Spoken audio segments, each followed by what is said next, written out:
আসসালামু আলাইকুম। Exclusive education এইডের পক্ষ থেকে সবাইকে স্বাগতম জানাচ্ছি। আমি ডক্টর ফারহান অরিক। আমাদের আজকের ডিসকাশনের টপিক হাইপোক্যালেমিয়া ম্যানেজমেন্ট। আমরা আজকে মূলত ফোকাস করব আইভি কারেকশন অফ হাইপোক্যালেমিয়ার উপর। তো আমরা সবাই জানি হাইপোক্যালেমিয়াকে ডিফাইন করা হয় যখন সিরাম পটাশিয়াম লেভেল 3.5 মিলিমোল পার লিটারের থেকে কমে যায়, যেটা আমরা ইলেকট্রোলাইট রিপোর্ট থেকে বুঝতে পারবো। এখন আইভি কারেকশনটা আমরা কখন করি? আইভি কারেকশন করি যখন সিভিয়ার হাইপোক্যালেমিয়া হয়, অর্থাৎ serum potassium level less than 2.5 millimole per litre এর থেকে কমে যায়, অথবা পেশেন্ট সিমটোমেটিক হয়। এই দুইটা ক্ষেত্রে সাধারণত আমরা আইভি কারেকশন করে থাকি। কারণ আইভি কারেকশন করার আগে প্রথম যে কথাটা আমাদেরকে মনে রাখতে হবে, never give bolus IV potassium.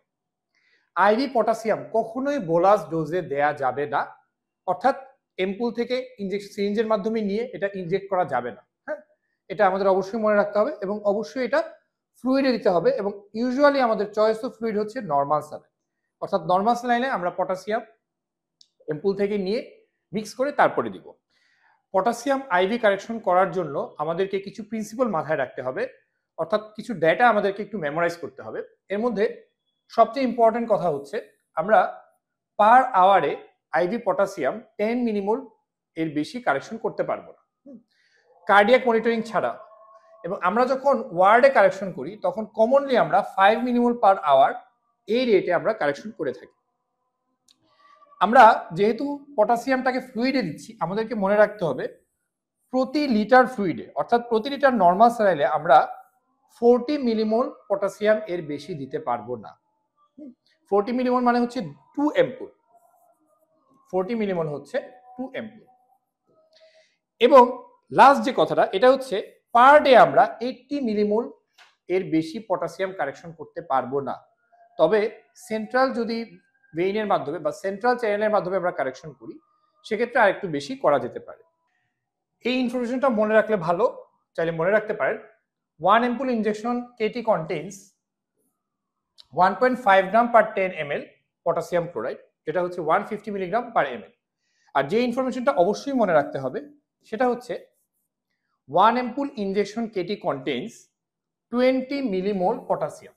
এটা অবশ্যই মনে রাখতে হবে, কারণ আমরা জানি 1 লিটার ফ্লুইডে আমরা 40 মিলিমোল পটাশিয়াম দিতে পারি। তার মানে 1 লিটার ফ্লুইডে আমরা 2 এম্পুল ইনজেকশন কেটি দিতে পারি।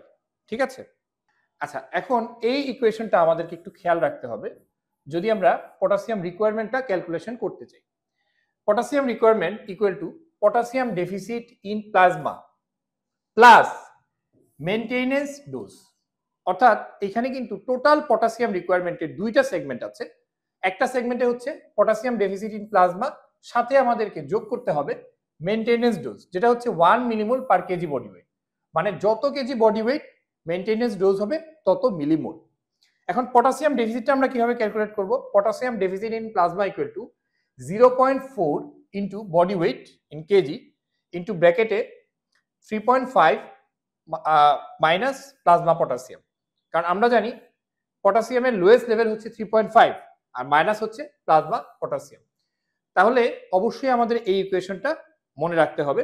আমি আবারও বলছি, total potassium requirement equal to potassium deficit in plasma plus maintenance dose.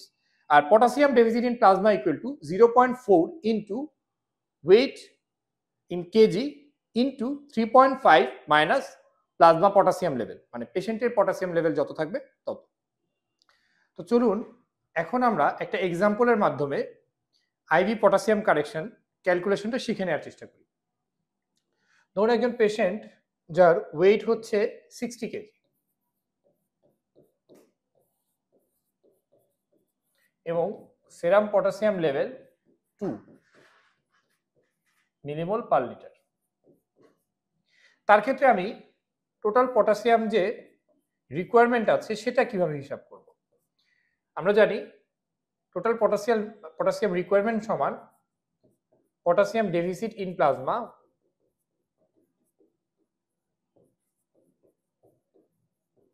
Plus maintenance dose. এখন পটাশিয়াম ডেফিসিট ইন প্লাজমা, এটার ইকুয়েশনটা আমরা জানি কি 0.4 ইন্টু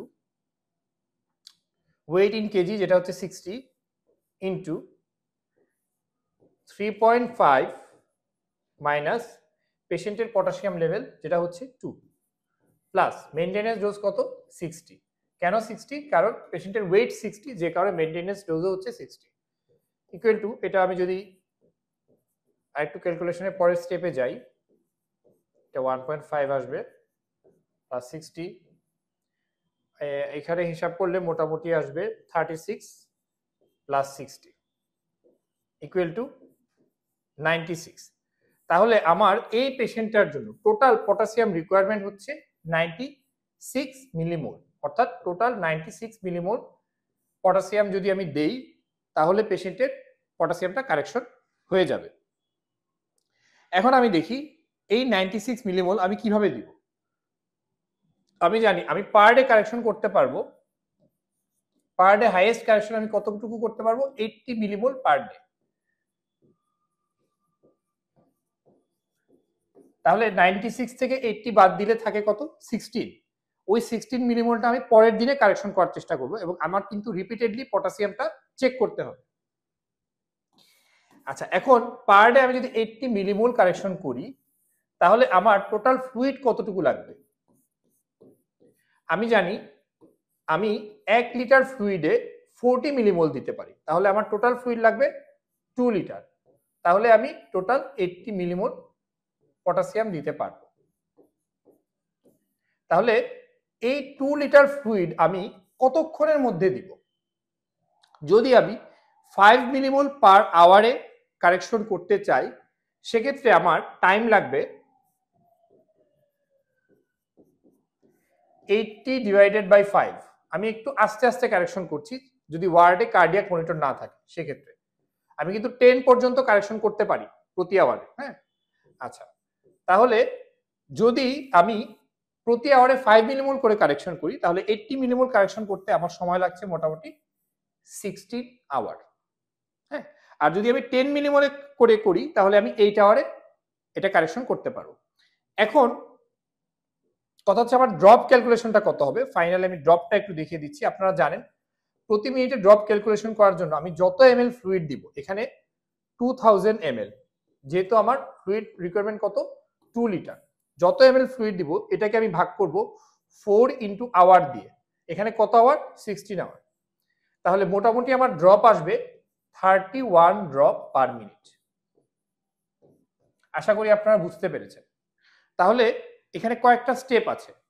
প্রথম স্টেপে আমরা টোটাল পটাশিয়াম রিকোয়ারমেন্টটা এটা আমরা ক্যালকুলেট করব ইকুয়েশনের মাধ্যমে। তারপর আমি দেখব, দেখেন পার ডে আমি সর্বোচ্চ কতটুকু দিতে পারছি এবং এটার জন্য আমার কতটুকু ফ্লুইড লাগছে এবং সেই ফ্লুইডটা আমি কতক্ষণ ধরে দিব, কত ড্রপে দিব। আমার মনে হয় আপনারা ক্যালকুলেশনটা বুঝতে পেরেছেন। এখন ধরেন আপনার কোনো কিছুই মনে নাই, কোনো কিছুই আপনার মনে নাই, সেক্ষেত্রে আপনি যেটা করবেন, একটা 1 লিটার নর্মাল স্যালাইনে, এটা হচ্ছে চিট কোড, 1 লিটার নর্মাল স্যালাইনে আপনি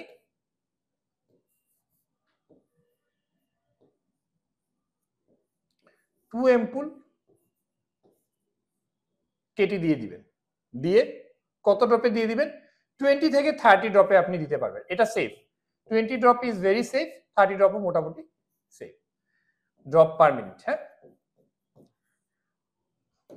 ঠিক আছে, একদমই মনে নাই আমার কিছুই মনে নাই। আমি কি করব, 1 লিটার নর্মাল স্যালাইনে 2 এম্পুল কেটি দিয়ে দিব, তারপরে 20 ড্রপে স্টার্ট করে দিব এবং পরবর্তীতে আপনি আপনার সিনিয়রের সাথে বা আপনার কলিগের সাথে কনসাল্ট করতে পারেন। তো আশা করি আপনারা বুঝতে পেরেছেন কিভাবে আইভি পটাশিয়াম কারেকশন করতে হয়। আমরা পরবর্তী ক্লাসে সম্ভব হলে আরো বিস্তারিত আলোচনা করব। ততক্ষণ পর্যন্ত এক্সক্লুসিভ এডুকেশন এইডের সাথেই থাকবেন। এবার আমি এক্সক্লুসিভ এডুকেশন এইডের চলমান কোর্সগুলো নিয়ে খুব সংক্ষেপে কিছু কথা বলবো। এক্সক্লুসিভ এডুকেশন এইড খুব কম খরচে বেশ কিছু কোর্স প্রোভাইড করে থাকে চিকিৎসকদের জন্য। SBS part 1 medicine, surgery, gynae obs and paediatrics, residency all faculty, diploma exam, BCS exam যেখানে নন মেডিকেলরা অংশ নিতে পারবেন, MRCP, MRCS, Bailey and Love 10, supreme Davidson 10, Netter anatomy batch এবং সেই সাথে থাকছে এমবিবিএস চিকিৎসকদের জন্য জেনারেল প্র্যাকটিসের ব্যাচ। এছাড়া আমরা basic surgical skill programme arrange করে থাকি, যেটা অফলাইনে এবং নিয়মিত অ্যারেঞ্জ করা হয়। মেডিসিন এবং সার্জারি এসসিপিএস মিড টার্ম এক্সাম এবং সেই সাথে রেসিডেন্সি ফেজে এক্সামের কোর্সও চলমান রয়েছে। আপনারা যারা আমাদের যে কোনো কোর্সে অ্যাডমিশন নিতে চান, তারা কোর্স সম্পর্কে ডিটেলস জানতে চাইলে আমাদের পেজে ইনবক্স করতে পারেন। সবাইকে অনেক ধন্যবাদ।